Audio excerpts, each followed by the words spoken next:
Hello world, it is Thursday, February 23rd, 2023. So it's 2/23/2023. And looking out the window at Defiance, it's kind of a foggy, overcast day and right now, and I think it's around freezing, so it might be kind of icy out there, I'm not sure. But if you go out, be careful. I think later today it's supposed to be high in the low to mid 50s and some sunshine peeking out later in the afternoon. So I'm looking forward to that after all that rain we had yesterday. The devotion for today is entitled Mostly Dead by Molly Baskett. Molly bases the devotion upon Revelations chapter 3, verses 1 through 2, New Revised Standard Version. And to the angel of the church in Sardis write, I know your works. You have a name of being alive, but you are dead. Wake up and strengthen what remains and is on the point of death. For I have not found your works perfect in the sight of my God. And then Molly writes, some of our churches, as Revelation puts it, have a name of being alive, but they are dead. Or rather, in the words of Miracle Max from The Princess Bride, they are only mostly dead. Mostly dead is slightly alive. Coronavirus and the adaptive challenges it continues to pose laid bare the proximity to death of a lot of our faith communities.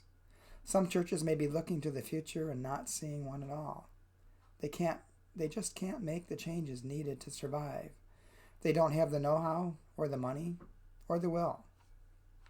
Some of our churches are dying despite having done everything right. But some of the churches are dying because of imperfect works in the eyes of God, neglecting hospitality or holding on to homophobia or other heresies. Some are afraid of innovation, afraid to confront bullies and old conflicts, or afraid to be truly vulnerable and real with the people next to them in the pews.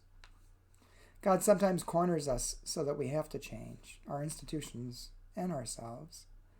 Along our slow path towards self-destruction, God takes us by the ankles and dangles us over the cliff upside down to remind us how desperately we actually want to live. God activates our immune system so that we will get our fight back. Now is just a moment for us, individually and collectively as people of faith. We're in full Lenten living, and here is the final exam for this semester with only 2 questions. Where are you feeling almost dead? Where are you coming alive for the first time in years? And the prayer. God, wake me up. Wake up my church. And strengthen in us what is on the point of death. We long to live. Amen. I think this is a very timely devotional and brings up a lot of thoughts in my own mind too. Questions I have about the future of the church.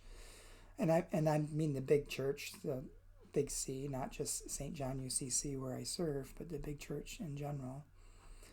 And I wonder about all the little C churches, what's going to happen to them in the future. Because it certainly seems like we are mostly dead. And heading more towards that way.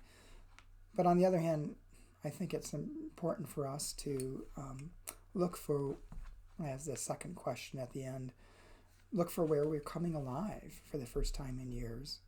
See the new things that are going on. Be open to change. Don't be afraid to let go of the things that are holding you back or things that you're clinging to from the past that are never going to come back.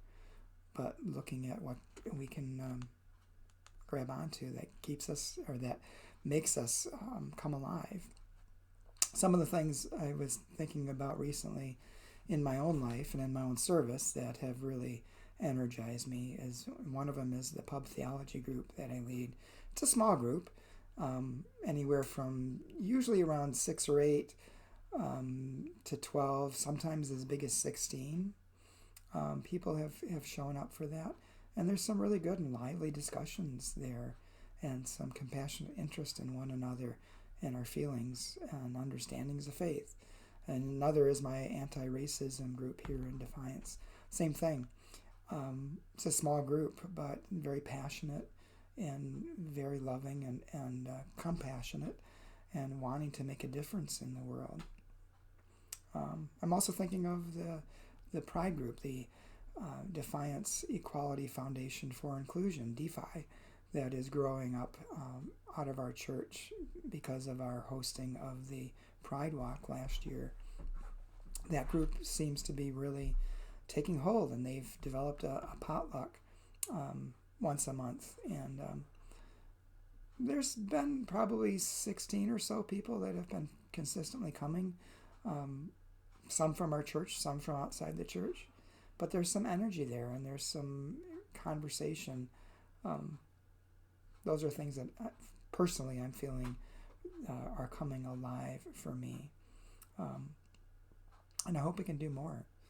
So the really question is, I guess back to the first question, where are you feeling almost dead?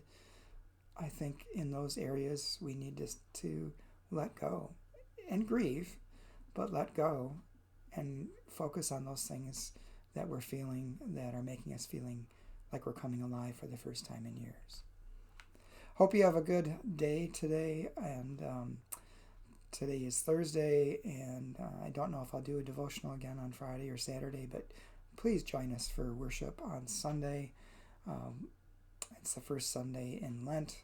Services begin, music starts about 10:15 or so. The actual service starts a little after 10:30, and it's both on Facebook Live and in person, so please join us.